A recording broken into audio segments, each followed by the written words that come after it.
Welcome once again to the Biz Life Podcast, broadcasting live from UNR Extension Studios in lovely Las Vegas, Nevada. I'm Mike Bindrup, and we're here with the Small Business Education Program. Today we're going to be talking about insurance, and we have our special guest, Mr. Brandon Zobrist. Thank you for joining us today, Brandon. Hey, you're welcome. And Brandon, you're with Schwartz Manning and Associates. Tell us about your company. So Schwartz Manning and Associates, we are a independent agency brokerage here in Las Vegas. We have offices in Utah, Nevada, and California. Cool. Mm-hmm. We are primarily a commercial broker. Mm-hmm. We do have a benefits division. We sell all kinds of insurance, from life insurance, property and casualty, health insurance, group medical, anything, you name it, we can find it and buy it for you. Perfect. Yeah. That sounds good. Well, we have a bunch of insurance questions for you today. So let's talk about small businesses and what type of insurance do you just need, no matter what type of business. What do you recommend? So the main thing that you're going to need is general liability insurance. Mm-hmm. That is the number one insurance that most businesses need to have. And that is going to protect you in the event of a lawsuit or any type of damage that is caused to other people. Okay. Whether it be financially, personal injury, anything that happens, slip and fall, premises liability. Liability is basically insurance that covers you for damage to any other people. Okay. Okay. Gotcha. And then on the other side of that, we try to couple that with property insurance. Mm-hmm. Okay. And that usually covers buildings or any type of location that has a monetary value. Okay. So say if I'm I have a building that we do business in, but I also I own a couple of rental properties. I'd probably need something a little bit more to cover the rental properties, correct? Yeah, it can work that way. It all depends. So you buy insurance with the entity. I mean, if it's the same entity that owns rental properties that owns your building, then yeah, you could put those together. You could package that into one policy. Then. That's correct. Okay. Yeah, and that would include a liability side and it would include a property side. All right. Nice. Now I know a lot of home-based businesses. Sometimes they'll say, "Well, I have insurance for my homeowner's insurance, and I have this umbrella policy that covers certain things. So I'm covered, right, Mike?" So Brandon, are you actually covered? What do you recommend with somebody who has a home-based business? Well, that depends on who owns your home. If you personally own your home, Okay. then your insurance covers you personally. But if you're talking about your business, that is separate. It's a different thing. It's a different animal. Okay. Yeah. So typically with your home insurance, you're going to have a personal liability limit that comes with that. Okay. And usually they formulate that based on the value of your home and what you could potentially be liable for. Okay. Gotcha. Okay. So with your business, you carry general liability, which is going to help you cover if anybody becomes damaged throughout the course of your business. Okay. Okay. So general liability handles accidents pretty much. Slip and falls. That's correct. Stuff that happens where you're not negligent or... Well, and it does extend a little bit beyond that. Mm-hmm. So like in the case of a contractor, you're going to have what's called completed ops coverage, and that will cover your work because you're not going to stay there and protect your work after it's installed. True. You know, if you build a home, that's going to cover any injuries that come if that home collapses on top of somebody. Okay. So completed ops. What other types of specialty insurance do business owners sometimes seek out? Yeah, so it depends on the type of business. I mean, obviously you have people that operate in a professional capacity, like a doctor carries medical malpractice insurance. Mm-hmm. Lawyers will carry what's called professional liability insurance. Okay. And that covers them throughout the course of them acting as an attorney. Okay. Professional liability also can be written for other types of... It's like malpractice, but for attorneys. For attorneys, for mortgage brokers, for anybody that operates in a professional capacity. Gotcha. Okay. So yeah. Interesting. It's also called E&O insurance. Same thing. Error and omissions insurance. Errors and omissions insurance. That's the same type of thing. Okay. That's right. So it's professional liability. That's right. Okay. That's right. So we as insurance agents, we carry errors and omissions insurance, professional liability. Okay. Because if we screw anything up, we have a policy there that covers, It covers us. just like anybody else. That's right. That's awesome. Now, we were talking before the show about a lot of stuff, but we were talking about different policy for like a key person that you have employed for you. Can you talk a little bit about that? Yeah. So there's a product out there called Key Man Insurance, and usually that's coupled with what's called a buy-sell agreement. So in a partnership, the business will usually purchase life insurance on those key individuals that operate the business. Okay. Usually it would be the owner. Okay. Key Man Insurance is going to cover with, in case that person dies, it will pay the business, the beneficiary. The business would be the beneficiary. Sometimes that is altered a little bit to where the spouse can be involved in that as well. Yes. Those buy-sell agreements will direct the business on what happens when one of the partners is no longer there. That's right. We were talking about this. We had an attorney on, an estate planning attorney, and we kind of delved into this a little bit. And we talked about sometimes in a partnership, you can have, if you're married, we're a community property state, right? So pretty much everything that's yours, your spouse is entitled to your share. And if you get divorced, they're entitled to half of it too. So you have to stipulate in your operating agreement whether they can come in and they have voting rights or they can do anything with the business. But quite often, Key Man Insurance is used to pay off the spouse in the event of their untimely death. And it can be good because it gets them out of the operation of that. Yes. And it's something that's... but that needs to be specified. It has to be specified in the operating agreement. Yeah. Okay. See, that's where it gets tricky. You have to do that. Yeah. Well, I mean, and that's where a good attorney will help you out. But that is done through the product of life insurance. Absolutely. Okay? So it's basically a life insurance product, but it's written in a way that the beneficiary is usually the business. And a lot of times that buy-sell agreement will say, okay, if one person expires, now we're using this life insurance money to buy out the remaining spouse. Gotcha. or whoever that person's equity as the business So is. you work with attorneys normally to make sure that this happens, right? Typically, we'll get referred to by attorneys. Okay. A lot of times, though, we work with businesses, and that's something that we bring to the table to them to say, do you have this in place? And if they don't, we will work with their attorney, or we will bring an attorney that can help draft with that legal documentation. Okay, that makes good sense. We'll take care of the policy. The lawyer will take care of the legal documents. Gotcha. Okay, good. All right, what's a bond? And how is bonding different than insurance? You'll often see people that say, especially in trades, cleaning, construction, will say licensed and bonded. What does that mean? So bonding is different than insurance. Okay, bonding is where you transfer your ability to execute something to the bonding company. The bonding company basically backs you up and says, listen, this person is going to take care of their obligations.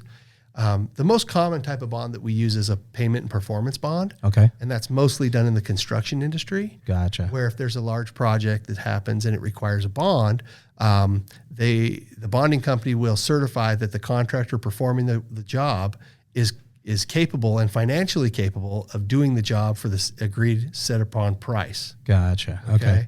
So the bond it's not insurance because it doesn't cover liability. It doesn't cover for personal Has nothing injury. to do with liability. Nothing to do with liability. So surety is another word for bonding. And that bonding is a lot of times required by the state or the county or whatever the municipality is that you're working with or through or who's overseeing the project. Okay. For the most part, yeah. Yeah, and in that case, they will stipulate in the bid conditions you need to have a bond of a certain amount that's correct. There. Okay. And basically, one big difference between bonding and insurance is that bonding will require an indemnification agreement. Okay. Okay. With business and insurance, the entity, the business, is what's on the hook. Okay. But with a bond, you're usually personally guaranteeing behind that. Oh, okay. So what happens is if I'm going to do a job for the state, they say, okay, this is going to require $100,000 bond. Okay. I will bond it with my personal financial strength, and I will have myself, and because I'm married and it's a communal state, my wife will have to indemnify as well. Wow. So that if I don't perform on this job, then what happens is the bonding company gets filed upon, and then they will step in and they will make sure that the job gets taken care of and built at no other expense to the state.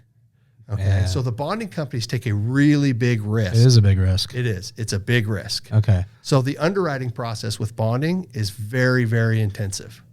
Financials, personal financial statement, sometimes tax returns. And if you don't qualify because you don't carry the financial strength with you, you will not get a bond. You won't get a bond. Okay, interesting. Yeah. People say, well, I gave you all the business So information. bonds aren't guaranteed. Anybody can qualify for insurance pretty much, right? No, not anybody. Not anybody. I mean, there's an underwriting process, but it's much easier. Okay. It's far more stringent to get a bond than it is to get a regular policy. a regular insurance policy. So like a general liability business policy, are there times where that's not extended to a business? It all depends on who the named insured of the business is. A lot of times you'll have entities that are owned by other entities. And so we will call what's a named insured would be who is the owner of the policy. Gotcha. Okay. So if you own a business and you also own another business, but that entity owns both businesses, a lot of times we'll name all three. You'll name all three. Policy. Okay. That makes sense. That makes sense. So are bonds typically cheaper than insurance? Typically they are, yeah. Because the more of the liability rests upon the person. Well, ultimately, not always, but not sometimes. Always. Okay, it's a different scenario each time. So the expense of an insurance policy is based on the risk that's being transferred. Okay, and there's a rate, and if you manufacture fireworks, okay, you're going to have a very high rate of insurance. Than if you are a barber or you have an ice cream shop or something very Main Street. It's a little bit different. So, but a bond is much more intrusive. It's much more depth. So they go much deeper. So prepare for that. The underwriting process is different. The cost usually runs, now it can be based on your credit score. A lot of times they pull credit. They check to make sure that if they're going to extend to cover you on this, that they're going to be able to recoup it if they need to. Okay. Exactly. Is there a credit threshold range typically? I mean, there is. We ask banks this, and usually it's, if you don't have a 650 credit score, you're probably not bankable for a traditional lender. If you have a 650 credit score, you're not going to get bonded. You're not going to get bonded. You need to have higher. You need to be closer to 700. You need to be 700 plus. 700 plus for bonding. Okay. Well, it's based on financial strength. True. Okay. It's based on your history. If you pay your bills. Yeah. And that's where bonding gets a little tricky. It is cheaper than insurance typically. Usually a payment and performance bond runs anywhere from 2 to 3%. Obviously, if your credit is a little bit less, if you're still bondable, you'll pay a higher premium. It can cost you a little more. Okay, that makes sense. Just like if you're buying a vehicle or something for the business and your credit's a little subpar, you're going to pay extra at the. Well, and that's the difference when you're buying a vehicle for the business and when you're buying a vehicle personally. Personally too, right? Yeah. It's different. And one thing you should know, because there are a lot of businesses that have a driving aspect to their business. And a lot of business owners want their businesses to pay for their vehicles. Yep. Which is okay. But a commercial auto policy is far more expensive than a personal auto policy. Yeah, I mean, you're going to carry a higher limit for one. Yep. So at our agency, we have a rule that we don't write a commercial auto policy that has anything less than a $1 million general liability limit, because if it's less than that, we feel like our clients are underinsured. They're underinsured. Yeah. We can write them, but you will sign a special waiver that says you've been communicated to and that you're buying less insurance than we're recommending. Gotcha. And that kind of covers us on the E&O side. Yeah. Right? True. So business is all about covering your butt sometimes, and so even insurance you have to. Even insurance you have to do. Yeah. Well, any horror stories that you can share with us? Dozens about somebody that maybe where it just maybe it saved the business owner from impending doom. Well, it almost always saves the business owner, because if the business owner has vehicles, typically, I mean, everybody gets in an accident. Yep. I mean, these attorneys especially in Las Vegas, wouldn't have jobs if it weren't for accidents. Right? Yep. I can tell you, I've had clients that have rear-ended somebody, and before anybody can show up, there's an attorney knocking on their window going, "Here's my card. Call me. Give me a ring. Doesn't your neck hurt?" You know? and it's a very adversarial relationship between personal injury attorneys and between insurance underwriters, adjusters, and agents. Absolutely. You know, everybody's pointing their fingers in different directions. But yeah, no, there have been some horrific situations out there. So I have a client that owns multiple shopping centers in town. And they had, this is a few years back, they had a person that was visiting their shopping center and was pulling out onto one of the main roads. And there was a gentleman on a motorcycle that was doing 80 miles an hour on the motorcycle. And so he was speeding. He was speeding. And he rear-ended the car and lost his leg as a result. It didn't kill him, which he was very lucky. And sometimes those claims can be more expensive sometimes than if he had actually died on the scene. Yeah. And so, anyways, his attorney argued that the hedges were too tall, even though he was speeding. And so when the car pulled out into traffic, he didn't see them because they were liable for the hedges. Okay? Wow. And keep this in mind. When you buy insurance, you transfer the risk to the insurance company, or in exchange for premiums. Okay. But with that, you're also transferring your right to really have any say in the matter. Okay. Yeah. They make the decision whether they're going to go to court or not. I say they, I mean the insurance company. Yeah. The insurance company controls whether or not they're going to settle, whether they're going to fight. And a lot of times they make business decisions. And those business decisions are such that we feel that this could cost us a lot of money to fight in court.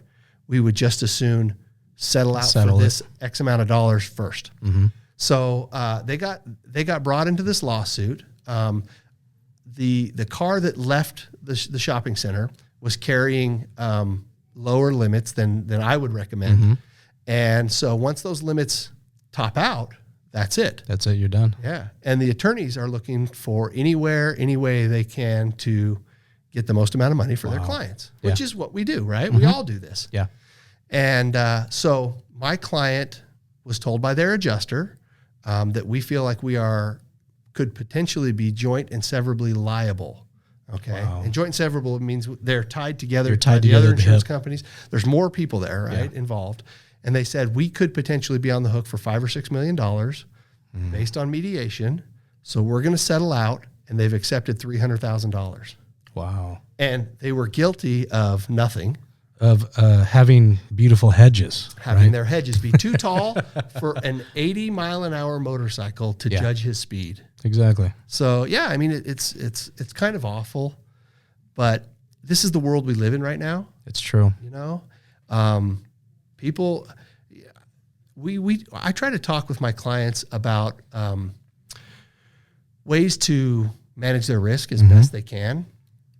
And some of those ways include safety measures. Sure. You know, everybody's been in an accident, and some have been their fault and some have not been their fault. True. Right? So I make a suggestion that if you want some cheaper rates, I would invest in onboard cameras in your cars. I'm in the process of putting onboard cameras in my cars in my household, just because in case. I've seen too many videos of somebody trying to cause an accident. Absolutely. Or somebody says this is what happened, and that's not really what happened. He said, she said, until you see the video. Yeah. At the end of the day, when there's an incident, a traffic accident incident, just because the police write a ticket does not mean that's what determines guilt. Final. Yeah, it's not. You could be guilty of something, right? What happens is the adjusters from the insurance companies usually get together and they say, okay, here's what happened. Here's the facts of the case. I feel like we are X% liable. We feel like you are X% liable. Sure. Sometimes that turns out to be a 50-50 situation. And unfortunately, there can be lazy insurance adjusters that work out. Sure. And they don't do their job well enough to make sure that all of the facts are considered. Okay. You know, they're dealing with thousands of accidents on a regular basis. Yeah. Sometimes you just have a backlog. You got to get through them. Exactly. How quick does insurance kick in? So say I'm a business owner, I call you up and I go, okay, I need a general liability policy and I need a bond. How long does that process take to go through underwriting? Well, it kind of depends on how intensive it is. Okay. You know, I have some clients that it is a very intensive process. We have to check. So there's pieces that make up an insurance policy. Okay. And a lot of it is rated on a couple of different factors. Usually it's sales. Okay. Or it's payroll, or it's a combination of the two. Sometimes it's the square footage of the area that you're working in. A lot of times we'll see restaurants or ice cream shops or whatever that are rated based on their square footage. Or a warehouse or something like that. Yeah, I mean, if you're transferring your risk to somebody else, how does that person really know how do they what assess it? They're up for? Yeah. Yep. So by determining the size of your business, it's going to be sales. True. How many employees do you have? How much in payroll? Yeah. You know? How big is your risk then? Exactly. Yeah. So we call those exposures. Okay. And that exposure, and these are terms that we typically only use in insurance, and they tend to mean different things than in the normal world. But what I try to do is I try to work with my clients and educate them on insurance and how it works. I was a business owner before I became an insurance agent. And I had a broker who sat me down and he said, listen, you got to know this, you got to know this. And I learned some very expensive mistakes over the years. I had one lawsuit where we were a contractor and we built a school here in Las Vegas. And we did the grading for it. Okay. So we didn't build the school, but we did all the earthwork. And the school district bought a piece of property and we won the bid and we started building on it. That school required us to import 300,000 yards of dirt. Wow. Okay. It was like a low spot in the valley and it had to get raised up. Well, in 2000, I want to say 2002 or 2003, we had the 100-year flood. Yeah, I remember that. Yep. And it was kind of awful, right? So in the 100-year flood, the water came sheeting across the land, and normally it would have went south across the land and fell into the drainage channel and went down. Well, we were building. We were raising it up. We were building our job as required. As it was designed. We don't design the jobs. We build the jobs. You just build it. Yeah. We just build what the architect draws, right? Well, it came across and it hit our dirt and it went south. It went east instead, and it went into condos. There was a condo job, right? Well, they had a contractor there that had put some filter fabric over the drainage system. And the filter fabric is a way to keep pollutants out of our water system. Because everything drains out to Lake Mead. Absolutely. Right? It keeps debris and things out of there. Well, the debris collected, covered it up, made a lake, pushed the wall over, and went into the units, and it caused what they called was about $400,000 worth of damage. Okay. Well, we got sued because we did the job. Yeah. The general contractor got sued because they hired us to build the job. And the school district probably. And the school district got sued, right? Because it's their site. Yeah, it's their site. So we go into mediation, and our insurance company was handling it, and we were working with them all the way along. We gave them all the information, and I was feeling really good. I was like, oh, man, we've got a hydrology expert. We've got all the plans. We're sitting good. I've got all my information. Like, this is easy, right? So we sit down, we go through everything. We gave our testimony, my partners and I, and the hydrology expert, he gave his testimony. And our insurance adjuster turned to us and he said, thanks for your participation, guys. We've got it from here. And I was like, we're winning this. Like, this is a good deal. Like, we didn't do anything wrong. Yeah. Right?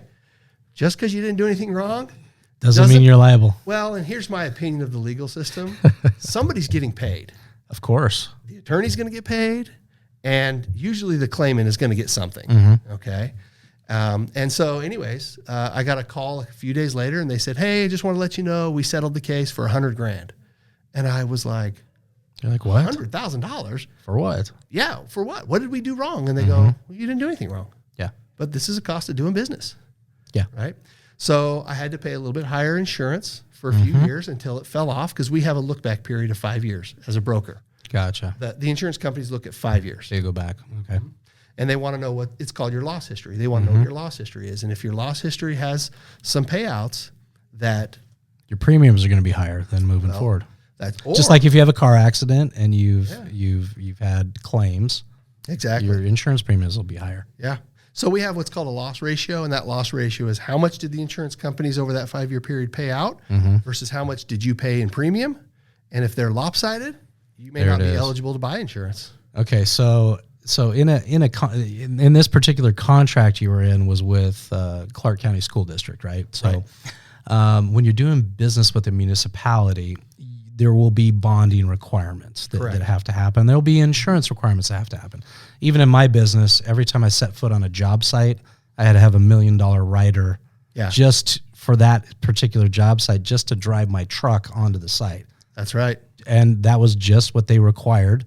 In order to do any work on the site, I had to have that. That's correct. And it's the same way, right, when you're working with a municipality. That's right. So the municipalities will have, they'll have requirements that they want to be met, okay? And it'll sometimes be job specific, okay? And those requirements will have a list of things that you have to have. You have to have workers' compensation. Mm-hmm.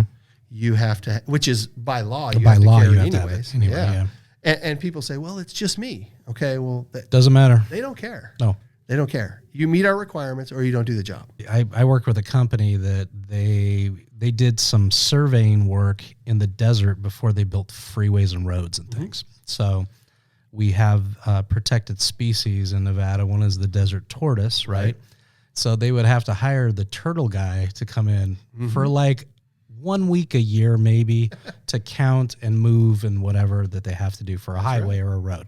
Now think in the middle of nowhere, middle of Nevada, they're doing this. Mm-hmm. And so they literally could bring the person on, but they'd turn on workers' comp for this person for the 3-4 days to a week that they're there. And then once they're done, they turn it off. That's another thing. People don't realize you can turn insurance on and off. You can. And one of the nice things is we talked earlier about how insurance is rated based on your exposure. Now, if your exposure goes up, you're going to pay more in insurance. Okay. But here's the trick. Most people don't realize this. Almost all policies are auditable. Okay. So at the end of the policy term, you're going to get a notification from your insurance agent, the insurance company, and they're going to say, tell us what your exposures are. Tell us what your exposures are. It's all about exposures, right? That's right. That's all about exposures. That's really what it is. And if your exposures have gone up, you're going to have what's called additional premium come due. Okay. Now, adversely, if your exposures go down, you're going to get a credit back. Absolutely. Okay. If you didn't land jobs you were expecting to, or if you, COVID hit, right? We did a lot with COVID where people were paying their insurance and then they couldn't have any employees come to work. Yeah. So what we did is we went in and we lowered their exposures for their payroll, and their workers' comp cost them much less to keep in place. See, now stuff like this is why it's important to have an insurance broker as part of your team. Right. You want your attorney, your CPA, and your insurance person. Exactly. I mean, that's really what you want. Yeah. And as we talked about, Brandon, just you work with attorneys and CPAs on this stuff, because quite often, if you're participating in a bid situation or something, you have to have your legal documentation done. You have to have your financial docs done, but you also have to have your insurance docs done. That's right. And every contract has it in a section. Wow. So every contract has it. So you have to make sure you dot all your I's and cross all your T's with that. So I think that's pretty amazing. And everybody gets sued at some point. If you're in business and you haven't been sued, it's almost like you might be doing something wrong. or you're extremely lucky. Or you're just lucky. Yeah, that's right. Yeah. That's right. Like I was telling somebody, we got sued in our business 8 times in 8 years. Wow. And I say 4 of them were legitimate. We had a problem, right? And we said, sue the company then. We'll work it out in court. 4 of them, though, were completely frivolous lawsuits. Frivolous lawsuits. And in one, the lawsuit alleged that we couldn't buy wholesale. That's literally what the lawsuit said. Really? Yeah, we got in trouble for buying some product from a company that hadn't paid the original creators for the content.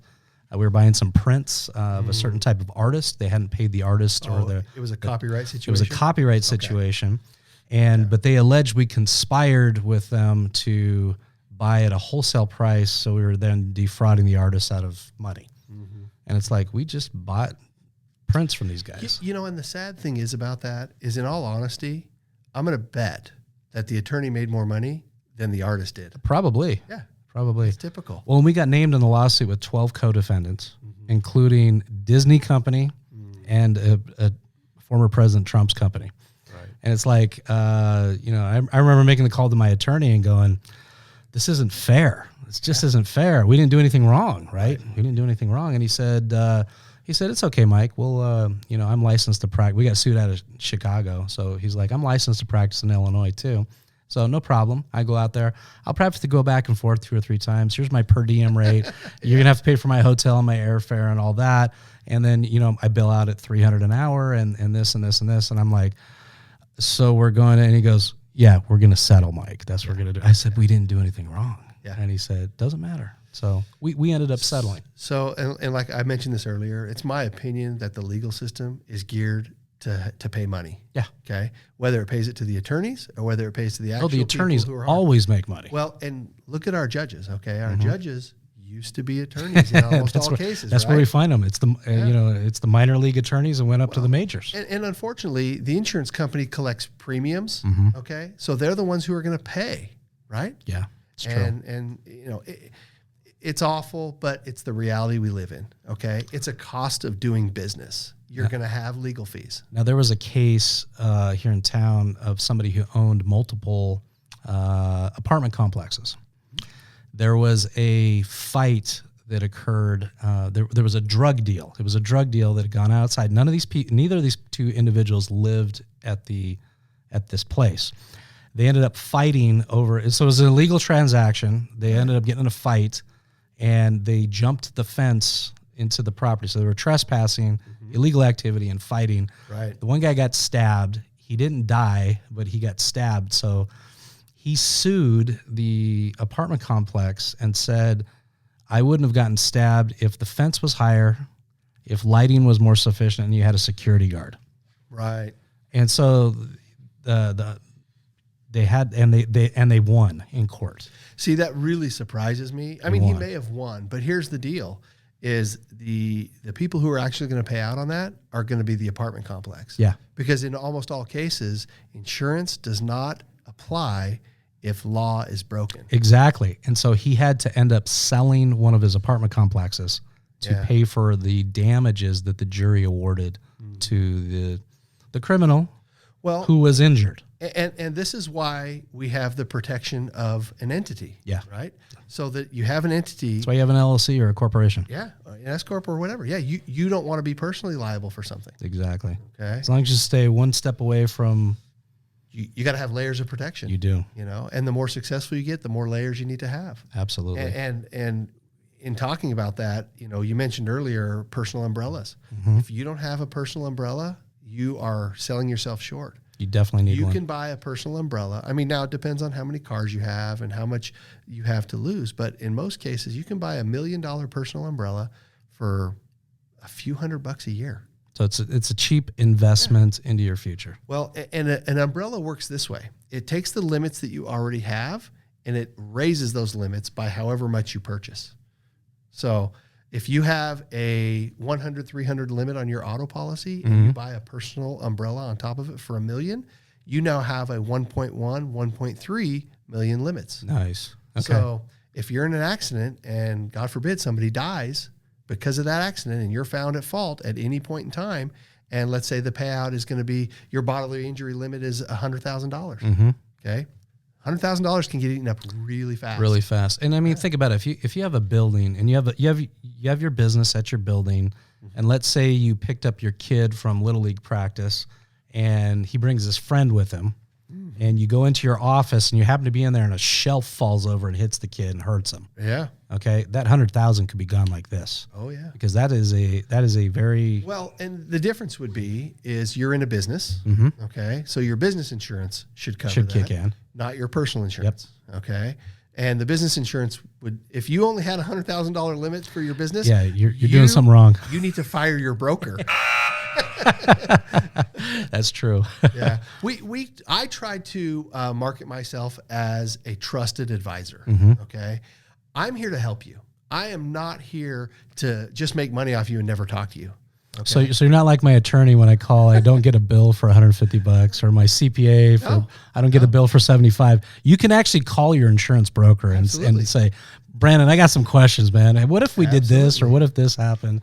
That's what you're there for. And I do that every day. Yeah. Every day I field calls, usually from clients that I already have, and they say, here's a situation.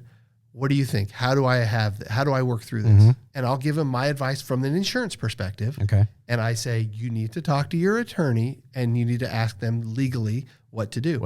On top of that list, CPA, attorney, insurance broker, I would say HR advisor. Advisor, yeah. There's a type of insurance which is extremely important if you have employees called employment practices liability.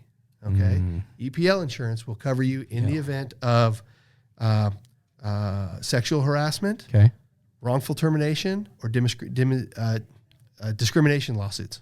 Which you can get filed at any time for any reason. At any time for any reason. If you have an employee and you don't have EPL coverage, you are going to find yourself in trouble at some point. Okay, so we need general. So if I have a business, it's just a typical business, I'm looking at general liability, potentially some bonding if I need that. If it requires, a lot of companies don't have bonding. Okay, you need E&O for errors and omission if you're a professional basis. Correct. And then, as you said, with this, some HR insurances too, as well. EPL, employment practices liability. Employment practices liability. Is there anything else you would generally consider for somebody? So the next biggest thing would be called workers' compensation. Workers' comp, okay. And you are required by the state to cover your employees while they're at work. Yep. Wherever that is. If they work in their home, if they're out knocking door to door in a sales capacity, or if they're at your location, they need to be covered. Yeah. So, and what typically happens is you pull your buddy on to help you out, do some stuff, even if they're a volunteer.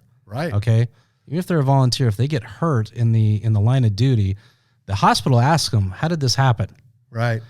Well, I was working. They don't say I was an independent contractor doing my own thing over here. No, they don't say that. They say I was working for Mike. Yeah. And Mike sent me out to do this, and then they look you up. And well, and a lot of times what will happen is they'll ask how you were injured on the forms you fill out. And if you say work, or if they say, they'll ask you at the hospital or at the doctor's office, did you get hurt at work?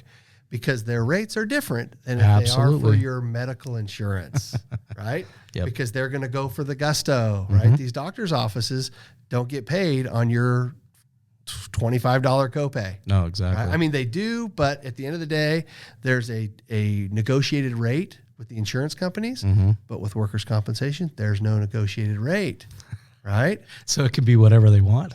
Well, whatever's reasonable. Whatever's reasonable. Yeah. But still, that's way worse than a negotiated rate. It is. And unfortunately, there's systems out there, and people have learned how to work through the workers' compensation system to take advantage of it. Yeah. And it really can. I've seen it kill companies. Wow. Yeah. So I have one client that is a masonry contractor. Okay. And for years they would build block walls. They did mostly block walls in between houses. Everybody's got block walls in between their houses, right? And he would have the guys use a wood pallet that the blocks came on as their ladder, right? Okay. And they would walk up the pallet a couple of steps, and they would do the wall when they needed to reach that higher level, right? And they would lay until they couldn't reach anymore, and then they would move down, And my guys, he had an inspection one time, and we had a loss control person come in and try to help him find ways to make his job site safer, give him a better OSHA rating, keep his losses down. So he bought a really long scaffolding system that was only like 2 feet high. Right? Okay. So he had guys on there, and they weren't used to just keep laying, right, all the way to the very end. They would have to get down and move. Well, anymore, they could just lay. And he was going to make his guys more efficient, and he was going to build walls faster, hence make more money. Yeah. Well, he had one mason that got to the end of it, and he turned and fell off of it. Fell off the scaffolding. Fell off the 2 feet. 2 feet. Fell 2 feet off the scaffolding, broke his wrist, had to have surgery, ended up with a PPD award, a partial permanent disability award from the insurance company. That sounds expensive, Brandon. $65,000. Yeah. $65,000 because the guy fell and broke his wrist off of a 2-foot scaffolding that he put in place to try to help make his guys more efficient and be safer. Be safer. Yeah. Yeah. So, I mean, we try to put these things in place to help make our lives easier. And at the end of the day, you're working with people, and sometimes people are dumb. And people make mistakes. People make mistakes. They do. Sometimes people fall off do. a 2-foot scaffolding. Yeah. So what he had to do, he had to start having safety meetings. Okay. Yeah. Then he had to put like some flagging at the very end so that guys knew when they were at the end to step off and not fall off. It sounds funny, right? But that's just how it is. It's nowadays. funny to say, but it's not funny when your experience modifier goes up with your workers' comp. And now you're paying a premium because you have losses. It reminds me of the OSHA safety belt that you have to have on you at all times when you're on like a scissor lift or something, right? The amount of times people used to never put those things on is ridiculous, right? Right. But if you get caught without that on, that can be a very hefty fine. And that's why they make them hefty. And that's why they make them hefty. They want you being safe and wearing them. That's true. That's true. So, and at the end of the day, I would say just about every business owner wants their people safe, right? Oh, yeah. I mean, who wouldn't, right? Yeah. You don't want to be responsible. You don't want to hurt your employees. For somebody hurt. Unfortunately, there are unscrupulous people out there who take advantage. And that's why I said almost everyone. Well, and that's why you need to have an HR system in place so that you interview people, you pre-employment drug test them, and you check their motor vehicle records before they drive a vehicle. Absolutely. Okay? Because what will happen is, what if you hire somebody that had a DUI within 6 years? What if they run into it? What if they hit a kid in a crosswalk? Even worse, right? Yeah. And you didn't check to see if they had a DUI. Yeah. And they were drinking at the time. Right.